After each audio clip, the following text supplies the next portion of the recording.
ataupun yang pura-pura baik, serta manusia yang beriman, juga manusia yang mencari keimanan. Saya Kaisar Nero Juntak menyiarkan langsung live forum debat di frekuensi 3,1 FM Sungai Jordan. Saya sendiri Ketua Dewan menghimbau sahabatku semua, kencangkan tetep layarnya untuk mencapai 2M lebih, dan jangan lupa follow akun host narasumber di atas. Sekali lagi saya ingatkan untuk narasumber Tritung, Kristen, Protestan, Katolik, Wanes, penyembah knalpot Mio yang menuhankan pelak Pajero, kalau naik komal diskusi bawa otak dan akal, akademis dan duduk manis. Sebelum bernarasi tampilkan dan gunakan dalil dan data sesuai dengan tekstual. Boleh merujuk ke teks original. Kalau ditanya konsep Tritunggal, jangan kau jawab dengan kasur, guling, dan bantal. Ingat, kalian yang merasa menyembah gagang ketapel, yang selama ini percaya buku-buku novel, kenapa kalau ditanya gila dan ngomel-ngomel? Jadi begini, jadi begitu, jadinya sompel. 4 penulis menciptakan buku, segala narasinya cerita halu, kontradiksi dan cerita lucu, tidak makan kalau tak tipu-tipu. Sejak kapan anak Tuhan menjadi Tuhan? Sejak dogma doktrin mentah kau makan. Sejak kapan Tuhan berberak, tidur dan makan? Sejak mencuri gandum dan menjala ikan. Bobroknya otak kafir penyembah setan, seperti lumpur basah bercampur air jamban. Hidupmu seperti kaleng tawar lepas di lautan, bersatu kau punya otak dengan kotoran. Ingat ya teman-teman ya, sekali lagi saya bilang sama kalian, jangan yang namanya congor-congoran, jangan nama congor-congoran. Dunia ini semakin tua, kalian masih seperti naik menggonggong seperti anjing petani, seperti makhluk berbulu bertanduk baini rohani. Fix Anda kepenuhan roh kardus Indomie. 1 detik saja kalian bersahabat dengan kitab. Jangan bantah dan lawan pakai rumus gondal gendel. Tirulah kami duduk manis ganteng punya style, tidak seperti kalian punya banyak cerita penuh dengan parabel. Terkadang sapi kau lihatnya ayam, terkadang kiasan, terkadang kalam. Modal iman jadi saya suram, terkena tampol kitab tu kau mamam. Suaranya saja tidak bisa kau dengar, wajahnya tak bisa kau lihat walaupun samar-samar. Tapi kenapa wajah Tuhan kau gambar banyak versi wajah ganteng, imut, lucu dan sangar-sangar. Dan untuk terakhir kali, teman-teman, pembahasan di sini penuh edukasi, pembelajaran bermutu dan berisi. Bukan opini dan bukan asumsi imani, kita kasih paham karena kami API. Jangan menjual isi biblos dengan dogma doktrin sejengkal karena isinya bisa jadi produk gagal. Awalnya ajaran kasih, akhirnya cerita nakal. Boleh terangkan sesuai paradoks, tapi terima nanti kenyataannya jika ketaboks. Viewer di bawah bosan dengerin narasumber yang bodoh karena lebih asik membaca majalah bobo. Kalau sudah mau nyerah dan teler, mending kau turun dan baca majalah populer. Dan kalau cuma khotbah doktrin dan dogma, mending diam nyimak jadi berhala atau nongkrong saja di rest area. Perlu digarisbawahi, jika diskusi jangan tantrum, kesurupan, serangan jantung, gangguan kejiwaan. Harap diskusi dan bantah dasar menggunakan dalil dan data. Paparkan dengan baik, narasi, literasi, kolorasi, komparasi, tidak menggunakan diksi-diksi, asumsi, logikal polisi berbountrasi, kontrasepsi, cekcokologi, apalagi geoblokologi. Narasumber memberi dedikasi, viewer di bawah mendapat edukasi. Diskusi tanpa pakai urat, tanpa hujan menghujat, tanpa ajaran sesat.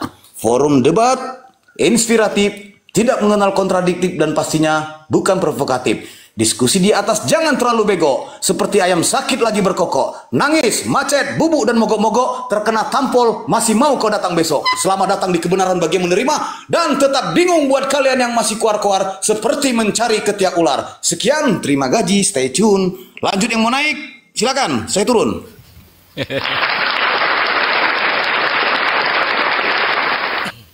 Ya, Bang Leonard, selamat malam, Bang. Bang Leonard, selamat malam. Bang Leo, dibuka mute-nya, Bang. Bang Leonard. Ya. Selamat malam, Bang. Kedengaran? Kedengaran, Bang, kedengaran. Oh, oke. Sorry baru masuk tadi. Aku ketinggalan apanya materinya awalnya. Apa tadi materi apanya? Materinya tidak ada keselamatan di dalam Kristen. Tidak ada keselamatan di dalam Kristen. Dalam Kristen. Ya. Ya. Yang naik tadi dari orang Kristen siapa ya? Banyak, Bang, banyak. Ada 3 orang pendeta, 3-3-nya pendeta. Yang satu pendeta, yang satu. Aku sempat tadi lihatnya perdebatan soal di mana tertulis ya kalau nggak salah ya. Iya betul. Gurunda udah monitor Gurunda, izin. Iya, tadi topiknya itu Pak. Di mana statement Yesus berkata bahwa Kristen itu selamat. Statementnya Yesus gitu lah, silakan. Ya Kristen kan belum ada waktu Yesus masih hidup. Artinya tidak ada hubungan antara Yesus dan Kristen. Tidak ada pada zaman Yesus. Oke, terus siapa yang memproklamirkan Kristen? Enggak, aku mau bahas konteks yang sudah ya, inilah topiknya, Pak. Inilah topiknya, silakan dibahas. Yang sedang ku komen tadi. Ya, silakan. Inilah topiknya Pak Pendeta, silakan. Maksudku sebelum ku bahas ke situ, aku tadi sempat berdebat yang Kristen tadi sama Bang Zuma ya. Yang soal di mana tertulis itu. Aku ya, sebelum yuk langsung prolog saja dan langsung jelaskan narasinya. Nanti akan ditanggapi dengan Bang Zuma nanti itu. Jadi simpel itu. Oke. Jadi gini, yang aku soalnya agak berdebat tadi ku dengar di situ. Aku masuknya di situ. Maksudku biar ku luruskan aja dari situ.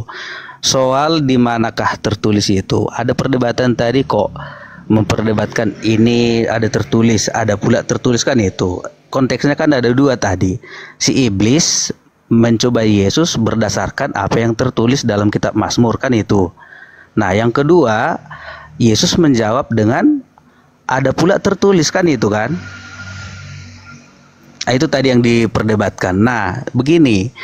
Soal pencobaan Yesus di padang gurun itu, yang diucapkan si iblis kepada Yesus itu kan dia mengutip ayat yang di kitab Mazmur yang soal ya kalau kau menjatuhkan dirimu ke bawah, dia Allah akan memerintahkan malaikat-malaikatnya untuk menatang engkau di atas kakinya sehingga kakimu tidak terantuk kepada batu. Nah, Yesus kan menjawab, ada pula tertulis jangan mencobai Tuhan Allah. Itu tadi ditanyakan di mana tertulis ayat itu.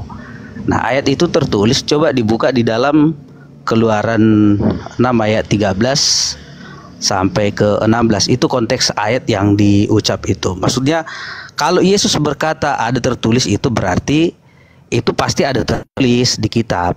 Bang, saya potong. Ini kejadian beneran atau hanya kutipan? Kejadian beneran atau kutipan?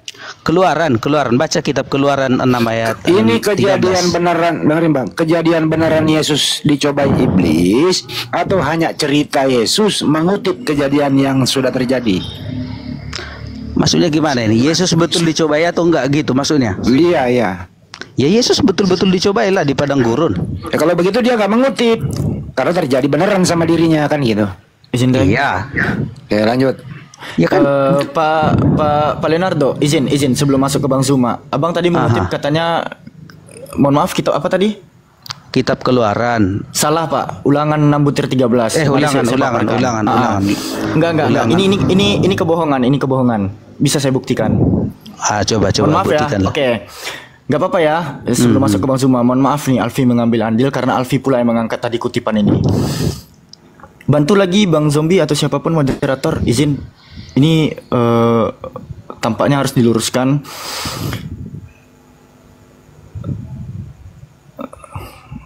Alfi nice ya, Alfi lagi charger HP nih. Bantu siapapun, boleh. Nah, oke, Alfi tutup poin aja. Di dalam Matius 4:10, di sini kan sebab ada tertulis, engkau harus menyembah Tuhan Elohimmu dan hanya kepada Dia saja engkau berbakti. Di sini ada kata menyembah, ya. Perhatikan. Mohon maaf nih kita agak tinggi ya. Matius 4:10, tetelege auto ho isos ya. Gepage satana ye grab taigar kurion ton teon so proskuneses. Di sini ada kata worship, penyembahan. Engkau harus menyembah Tuhan Elohimmu katanya. Di sini ada kata menyembah. Sementara kalau Bapak membuka Ulangan 6:13, engkau harus takut kepada Tuhan Elohimmu dan kepada Dia saja engkau harus beribadah dan demi namanya haruslah engkau bersumpah. Di sini ada kata beribadah atau menyembah. Yang kudapati Bang, kalau kita melihat di dalam Septuaginta, karena teks Ibrani nggak eksis di zaman Yesus, yang adanya tuh teks Septuaginta, pada Deuteronomi atau Ulangan pasal ke-6, butir yang ke-13, di sini hanya berbunyi kurion tonteon so ya pobitisi kai auto nomo latreses kai pros auton ya kalitisi. Gak ada kata penyembahan di sana, Bang.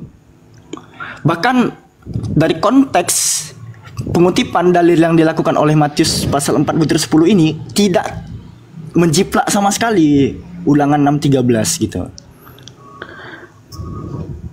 Itu Jadi hanya terjadi pada terjemahan.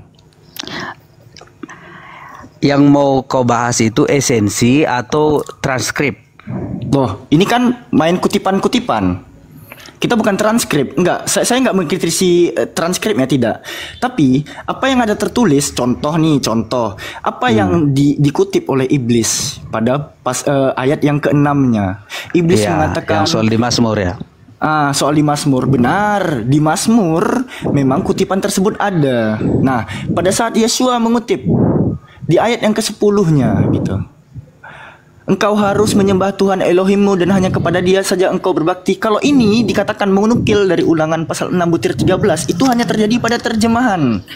Pada faktanya, apa yang disebut sebagai menyembah atau proskuneis, ya, proskuneises, itu tidak terdapat pada teks Septuaginta yang ada pada Ulangan pasal ke-6 butir ke-13. Tidak ada perintah penyembahan di sana. Mungkin ini hanya narasi dari Alfi, bisa dilanjutkan dengan Bang Zuma sebagai pembukaan dari Alfi bahwa room ini tampaknya akan cukup berat kepada Bang Leonardo. Ya, silakan Alfi, kembalikan ke host.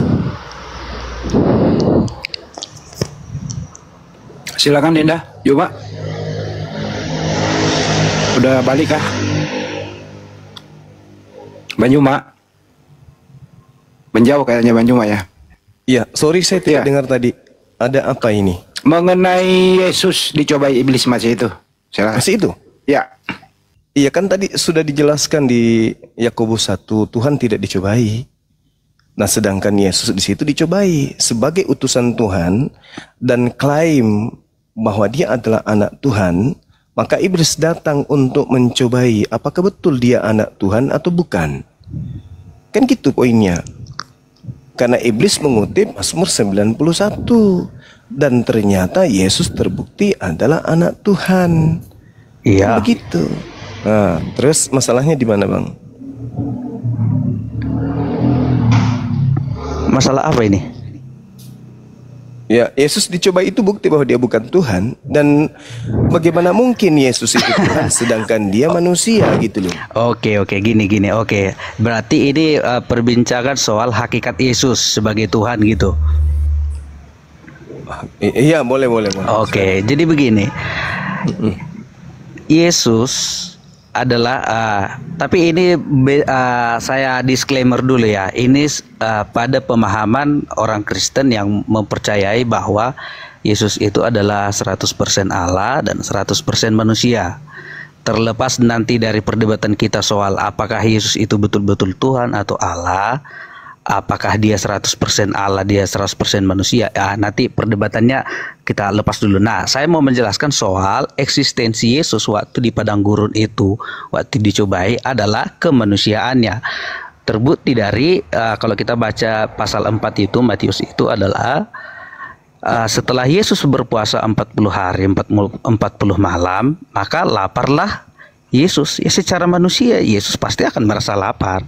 Kemanusiaan Yesus pasti akan merasa lapar. Nah, saat merasa lapar itulah iblis tahu bahwa kemanusiaan Yesuslah yang bisa dia cobai. Karena keinginan iblis adalah membuat kemanusiaan Yesus berdosa, jatuh dalam dosa, supaya dia tidak bisa menjadi korban yang sempurna untuk menebus dosa seluruh umat manusia. Iblis hanya menyerang kepada kemanusiaannya Yesus, bukan kepada ketuhanannya. Karena apa? Kalau dia mencoba Yesus di saat dia ingin mencoba Yesus sebagai Tuhan, ya dia tidak akan berani mencoba Yesus sebagai Tuhan. Karena apa? Dia tahu Yesus itu adalah anak Allah Itu terbukti di banyak ayat di Perjanjian Baru yang berkata engkau ada ketika dia menyembuhkan orang, mengusir roh jahat dari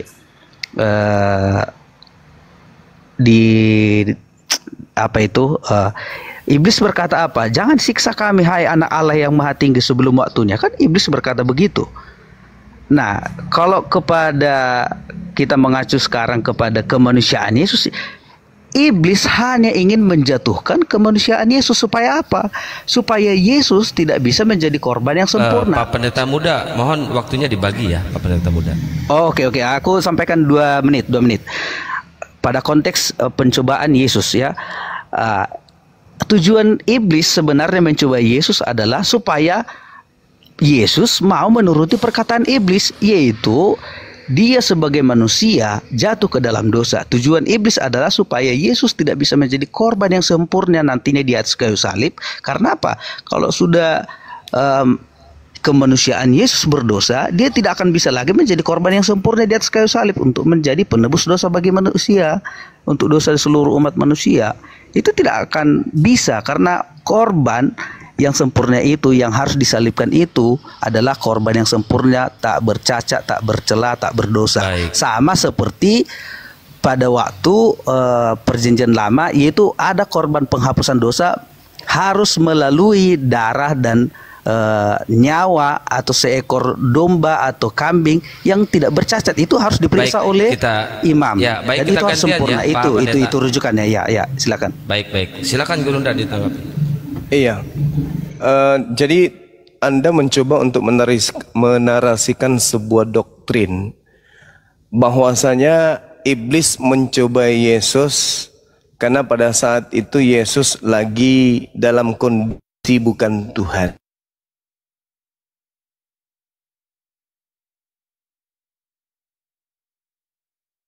Ya, Sabar, hilang suaranya Banyu. Sabar ya. Sinyalnya hilang. Ya, nggak apa-apa. Layar teman-teman 2K lebih. Anda mengatakan bahwa iblis itu ingin menggagalkan kemudian penebusan dosa. Padahal itu nggak ada hubungannya. Ya, lagi-lagi doktrin Kristen. Saya maklum, saya berdiskusi dengan orang Kristen. Itu yang kedua. Kemudian yang ketiga, ketika Anda mengatakan supaya Yesus itu kemudian tidak menjadi korban tebusan dosa, maka Yesus harus berdosa. Tapi Anda lupa, di dalam konsep agama Yahudi, Keluaran 23, Keluaran 20 dan seterusnya, Keluaran 23, 20 ini menjelaskan tidak boleh berbohong. Kapan berbohong maka berdosa. Dengan Anda menarasikan kemudian Matius 4, di situ Yesus sudah berdosa karena mengatakan ada tertulis jangan engkau mencobai Tuhan Elohimmu, sebab kepada dia saja engkau berbakti. Ada tertulis katanya. Dengan tidak adanya tertulis, berarti Yesus telah berdosa karena dia berbohong. Gagal dia menjadi calon penebus karena dia sudah berdusta. Dia sudah ternoda oleh dosa. Gitu saudara, silakan. Jadi yang saudara tangkap tadi di kitab Keluaran itu yang ulangan, yang di Ulangan itu adalah firman yang dikutip oleh Yesus, seperti ada tertulis kan kata Yesus begitu. Jadi oke lah, saya saudara bilang tadi doktrin kekristenan. Sebenarnya bukan doktrin kekristenan. Kita mengacu kepada apa yang disampaikan Yesus soal ada tertulis. Itu memang tertulis. Terlepas tadi ada si saudara Alvin ya yang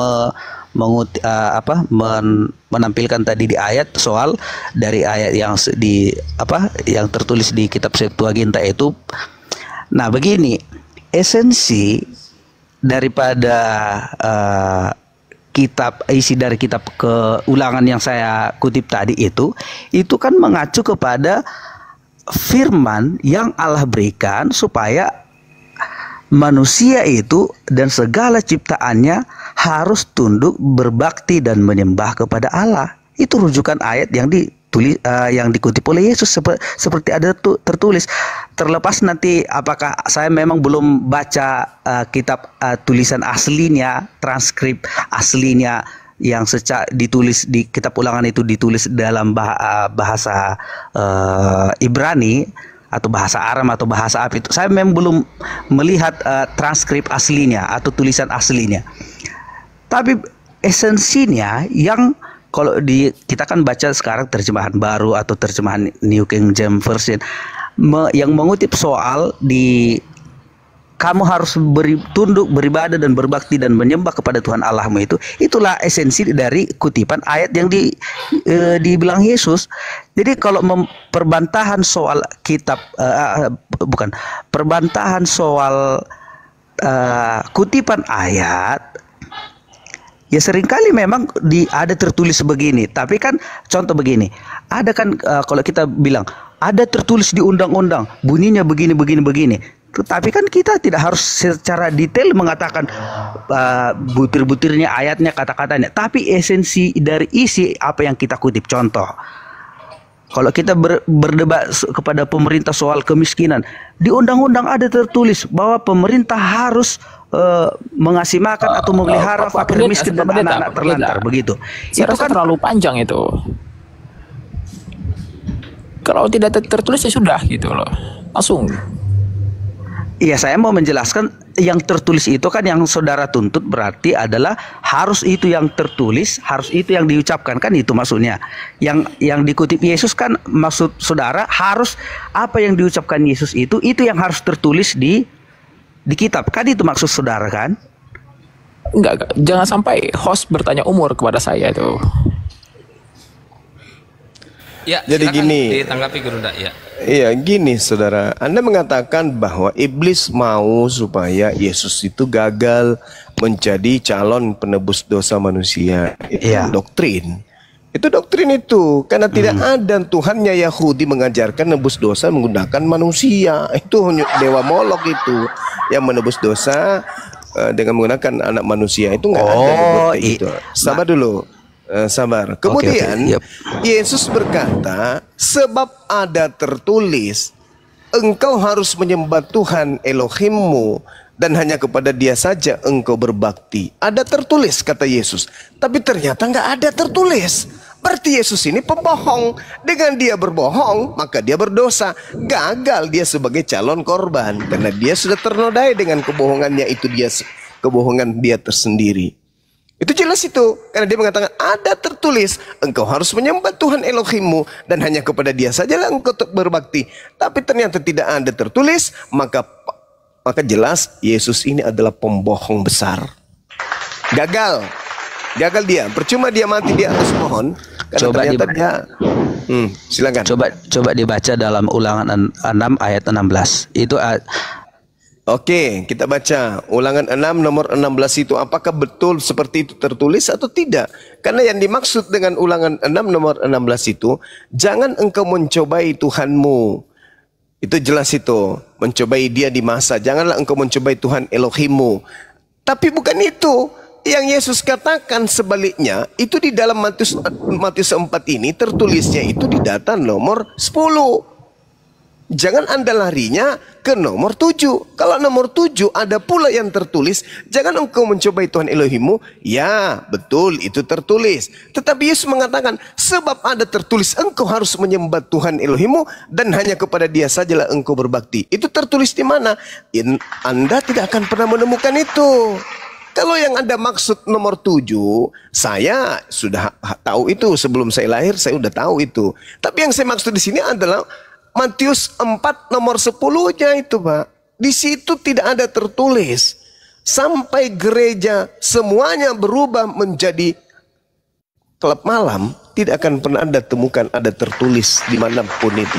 Kecuali di dalam Lukas 4 baru ada. Tapi kan Lukas ditulis nanti tahun 60-an. Jadi itu tak ada itu. Jadi Yesus gagal menjadi penebus dosa karena ternyata dia adalah pendusta. Dia melanggar dalil di dalam kitabnya sendiri sebagai orang Yahudi.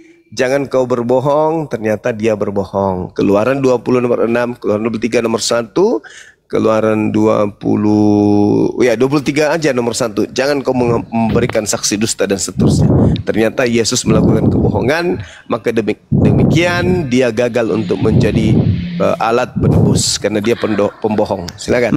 Makanya saya bilang tadi, kebohongan yang saudara gambarkan itu dapat kesimpulan Yesus berbohong itu karena apa?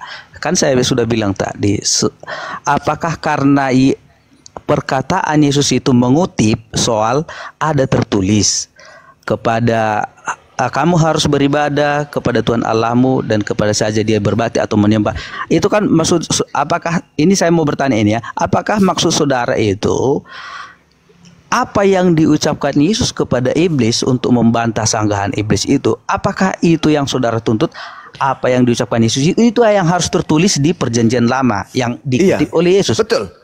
Betul, karena kalau tidak ada tertulis berarti dia pembohong. Kan makanya saya jelaskan tadi, saudara Juma, ini kalau kita mengutip sesuatu, saya gambarkan untuk memberikan sedikit analogi begini.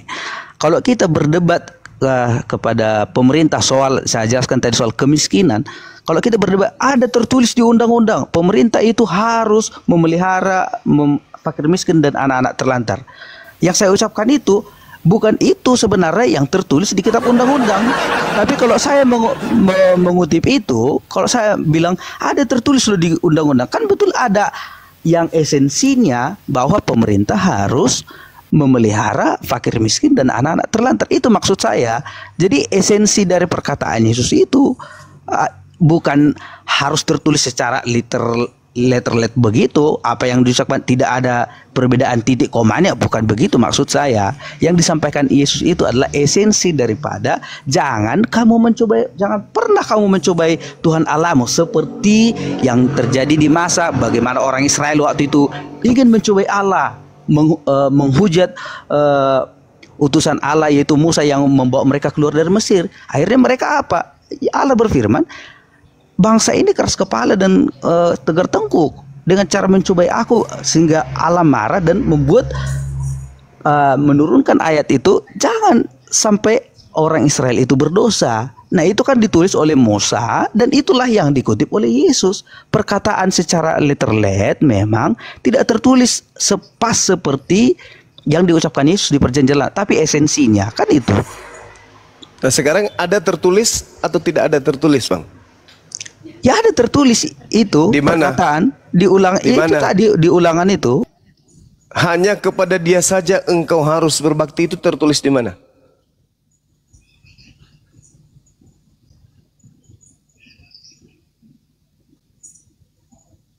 Tenggelam. Satu perangkat kayaknya nih. Memang payah saya klop ini memang. Langsung tenggelam. Salah cari lawan nih pendeta muda nih. Bisa dipecat jadi pendeta nih. Ya, Akikian berapa umurnya?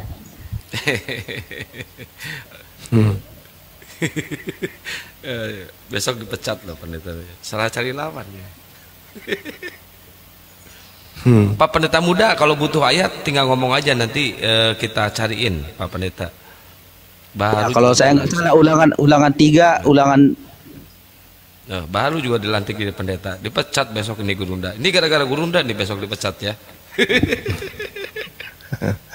Tadi bahwa ulangan 6:13 dia. Ulangan 13 ayat 4. Kalau kita mau mencari soal yang ditranskripkan atau disebutkan Yesus ada tertulis itu, memang tidak tertulis secara tidak lengkap tulisannya berbakti dan menyembah kepada Allah. Tapi esensi daripada berbakti dan menyembah kepada Allah itu ada tertulis di Perjanjian Lama, itu maksud saya. Oke. Ketika Anda membawa ulangan 13 nomor 4, berarti benar ada tertulis ya. Tuhan Elohim harus kamu ikuti, harus kamu takut akan Dia, kamu harus berpegang pada perintahnya, suaranya harus kamu dengar, kepadanya harus kamu berbakti dan terpaut. Betul ya? Ada tertulis ya. Berarti pada fase ini kemudian Yesus masih layak kemudian dijadikan sebagai korban penebus orang Kristen. Betul. Oke. Bagaimana dengan pengakuannya dalam Yohanes 3 nomor 13 bahwa tidak ada seorang yang pernah naik ke surga selain Dia? Itu bohong atau tidak? Sedangkan 2 Raja-Raja 2 nomor 11, Elia jauh lebih dulu naik ke surga daripada Yesus. Jadi percuma aja Bang. Tidak ada kemudian ya tempat Anda bersembunyi dengan menjadikan Yesus sebagai korban penebus dosa-dosa saudara karena dia adalah orang suci. Ternyata dia ternoda dengan kebohongannya sendiri, nggak bisa kemana-mana. Oke, yang di Raja-Raja tadi saudara mengutip soal Elia yang lebih dulu naik ke surga gitu. Iya, betul. Sebenarnya bukan Elia yang pertama sekali naik ke surga. Lalu siapa? Ada Enok di zaman di itu Kejadian Anda juga. membantu saya berarti. Semakin nyatalah kebohongan Yesus berarti kan? Tapi coba gini loh. Saya sudah bilang tadi, saudara boleh bilang ini doktrinisasi Kristen atau kristenisasi, pemahaman doktrin Kristen. Pada pemahaman yang saya bilang Yesus itu adalah Allah 100% dan Tuhan manusia 100%. Yesus pun berkata kepada orang-orang Farisi dan ahli Taurat di Perjanjian Baru, dia berkata kepada orang Farisi, aku sudah ada sebelum Musa ada, sebelum dunia ada, aku sudah ada. Abraham Bang, bukan Musa. Sebelum Abraham, iyalah, sebelum Abraham, sebelum Musa, sebelum siapa ada, itu kan Yesus sudah ada. Yesus mengakui itu. Oke, kalau begitu saya mau tanya untuk membuktikan pernyataan saudara ini.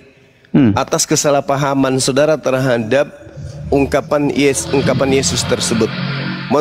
Menurut saudara tua mana Yesus dengan Maria, ibunya?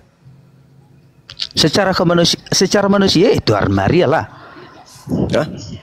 Ya, jadi manusia batiniah Yesus kan ya pasti lebih tua lah mamanya. Gimana sih? Lebih tua Maria daripada Yesus. Jadi ungkapan bahwa dia lebih tua, lebih duluan ada daripada Abraham ada, itu maksudnya ketuhanannya atau apa? Ya, Yesus sebagai Tuhan. Oke, baik. Bagaimana dengan Efesus 1 nomor 4 nomor 5? Sebab di dalam dia Tuhan telah memilih kita sebelum dunia dijadikan. Berarti kita sudah ada sebelum dunia.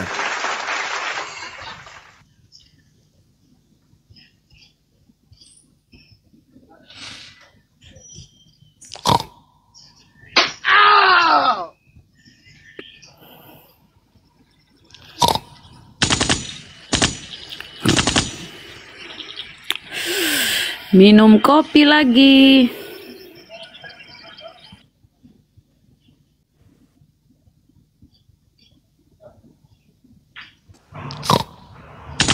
Gimana Bang? Ya? Bagaimana? Apa yang gimana? Kan sudah saya bilang. Anda sudah baca Efesus 1 nomor 4 nomor 5? Saya emosi loh, serius ini. Saya baru ini emosi. Maulah dilempar mawar sama pot-pot bunga ini. Sabar, ini kan pendeta muda. Kalau sudah tua itu ya. Sabar daripada Bang Joma tidur. Saya sudah tidur tadi, cuman karena mendengarkan nama pendeta muda saya bangun kembali. Paulus bangunkan saya tadi barusan. Bangun lo.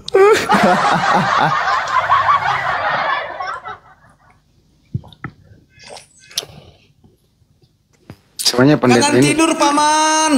Sebenarnya pendeta ini bingung juga nih antara manusia dan Tuhan. Itu doang sih. Dia gabungkan kan. Nanti kita arahkan ke situ. Terakhir saya yang skak itu pertanyaan saya itu bagian saya nanti di ujung. Oh siap. 86 bosku. Maju bosku. Aku nunggu Bang Andi. Tapi Bang Handi dan Bang Zuma, ini saya minta saran. Jadi gini ya, saya mau ngambil Pajero atau Fortuner. Orangnya udah balik. Bantuan dananya itu. Orangnya udah balik. Ya lanjut. Pajero. Iya, mohon bantuan dananya. Lanjut. Mau bantuan dananya. Udah nongol jeda lagi.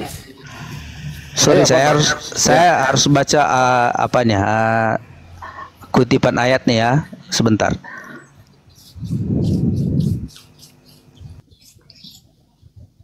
Masa pendeta HP-nya cuma satu? Bunda jangan gitu. Nanti Pak Alpi bantuin aja Alpi nanti. Mau minta dibacain Ya apa. udah, Alfi bantuin Kalau aja. ada yang bisa apa? Bisa. Nah, Alfi kan tadi open cam tuh. Gak apa-apa, Alfi bantu aja.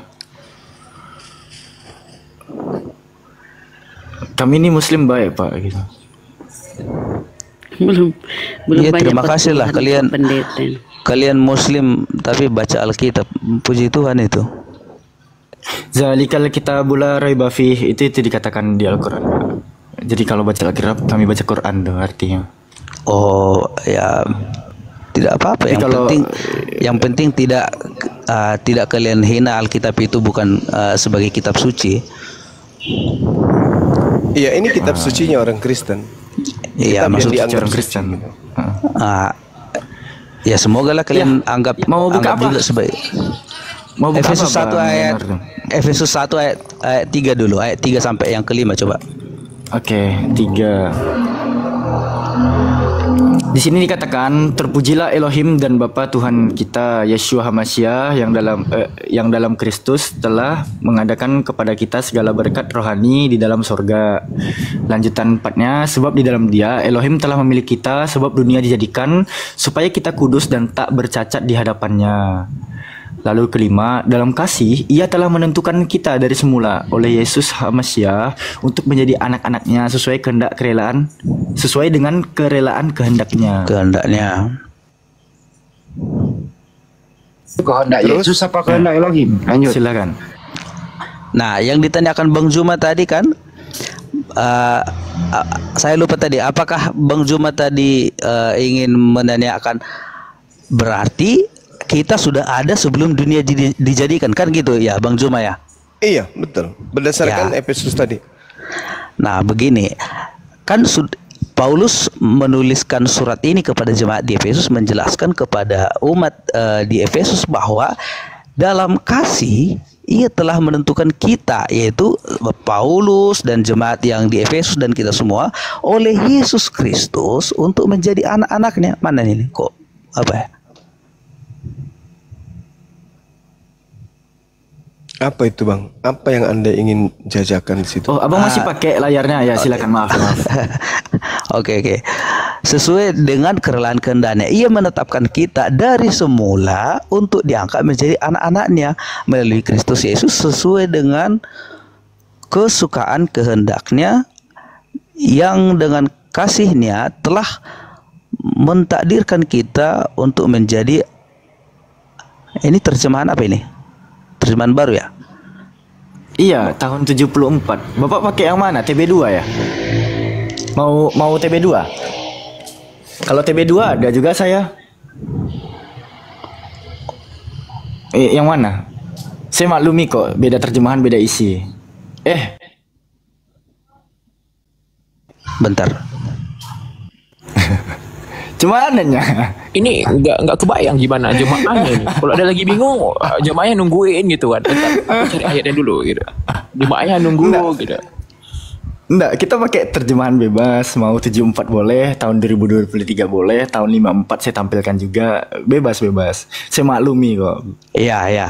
Jadi, oke, saya sampaikan lah isinya. Intinya. Silakan. Begini, itu kan disampaikan oleh Rasul Paulus kepada jemaat di Efesus untuk meyakinkan orang atau jemaat di Efesus soal kita ini adalah umat pilihan yang dipilih dari semula. Nah, begini, saya akan melebar sedikit soal bagaimana manusia itu dipilih Allah dari semula di dalam Kristus Yesus. Itu terkait juga soal bagaimana seseorang bisa percaya kepada Yesus atau mau percaya kepada Yesus. Karena apa? Itu sudah ditentukan dari semula. Contoh begini, kalau saya bilang nanti saudara Bang Juma atau siapa ini, Rocky Gerung atau Kaisar atau semua kita yang ada di forum ini, saudara akan berdebat sama saya. Jadi apakah saya termasuk orang yang dipilih? Ada mungkin nanti pertanyaan begitu. Nah, saya mau jelaskan sebelum saudara menanyakan pertanyaan itu. Ya, betul. Saudara semua dipilih di dalam Kristus Yesus sejak dari semula. Lalu pada faktanya kalaupun saudara tidak menjadi orang Kristen atau tidak menjadi orang yang beriman kepada Yesus Kristus sebagai Tuhan dan Juru Selamat, itu persoalan belakangan. Tetapi di dalam Yesus kita semua sudah dipilih loh. Dipilih supaya kita menjadi kudus dan tak bercacat di hadapannya, terlepas dari free will kita, kehendak bebas kita mau percaya atau enggak kepada Yesus sebagai Tuhan. Itu. Udah, Bang Leonardo bisa ditanggapi sama Bang Oke, Zuma? tanggapi Bang. Oh, silakan Abang Dak. Iya, jadi gini saudara. Kata Yesus, aku berkata sesungguhnya sebelum Abraham jadi, aku telah ada. Iya, ketuhanan Coba, dia. itu bukan masalah ketuhanan, itu masalah ajaran. Ajaran Yesus itu sudah ada sebelum Abraham ada, yaitu bahwa Tuhan yang diperkenalkan oleh Yesus itu sudah ada dari sebelumnya. Karena kalau Anda menjadikan itu sebagai landasan bahwa dia itu adalah Tuhan, berarti Salomo dan kita semua ini juga adalah Tuhan. Karena diterangkan di dalam Pengkhotbah 3 nomor 15, yang sekarang ada dulu sudah ada, dan yang akan ada sudah lama ada, dan Allah mencari yang sudah lalu. Itu yang pertama. Yang kedua yang Efesus 1 nomor 4 dan nomor 5 tadi. Yang ketiga, Amsal 8 jelas sekali di situ Salomo berkata, aku ada sebelum langit digariskan. Berarti Yesus tidak ada papanya, dia ada sebelum Abraham. Salomo mengatakan, aku ada sebelum langit digariskan. Berarti Salomo lebih hebat. Kalau itu Anda jadikan, tapi apakah orang-orang ini Tuhan? Tidak. Yang dimaksud di sini gimana? Konteksnya kalau saudara Juma bawa ke situ, itu akan kita berdebat nanti soal Trinitas. Kalau ke situ, itu akan maksudnya apa hubungannya? Amsal 8. Aku Ya, ada sebelum langit digariskan. Nah, kalau saya jelaskan nanti pasti saudara akan bilang, loh, bagaimana mungkin Yesus ada padahal dia belum dilahirkan sebagai manusia. Lalu bagaimana Yesus ada sebagai sebelum Abraham ada, sebelum dunia dijadikan? Itu kan ujungnya nanti akan mengarah kepada ketuhanan Yesus yang saudara bantah itu. Ya, kalau itu saya jelaskan nanti kita akan berdebat. Saya harus capek lagi menjelaskan soal Trinitas.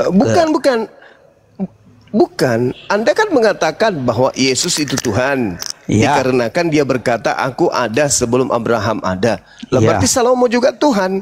Karena Salomo mengatakan, aku ada sebelum langit digariskan. Kan gitu. Iya kan? Salomo berkata, aku ada sebelum Langit digariskan.